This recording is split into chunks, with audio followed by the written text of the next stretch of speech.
స్వామియే శరణమయ్యప్ప. ఇదొచ్చేసి fifth day Ayyappa స్వామి దీక్షా పూజ అనమాట. ఈ ఫిఫ్త్ డే వచ్చేసి అంటే శనివారం రోజు అయ్యప్ప స్వామి పీఠం అనేది పెట్టుకున్నాం కదా, ఆ తర్వాత రోజు పీఠం పెట్టుకున్న తర్వాత ఇక్కడ చూడండి స్వామివారిని చూస్తుంటే నాకైతే చాలా మనశ్శాంతిగా అనిపించిందండి. ఆ స్వామివారికి మీలో ఎంతమంది ఇష్టమో కామెంట్ చేసేసేయండి.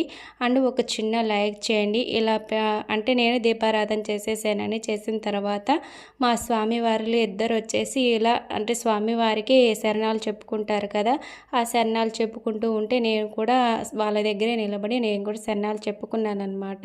మనం అలా మనశ్శాంతిగా అనిపించిందండి. వాళ్ళ శరణాలు చెప్పుకుని మనం అలా అయ్యప్ప మాల వేసినప్పుడు మన ఇంట్లో ప్రశాంతంగా ఉంటుందన్నమాట. పిల్లలు మార్నింగే లేవరు అనుకుంటాం కానీ వాళ్ళే ముందు అంటే మనం లేపగానే లేసేస్తున్నారండి. ఒకరోజు 2 రోజులు తర్వాత రోజు అలవాటు అయిపోతుంది. Thank you for watching.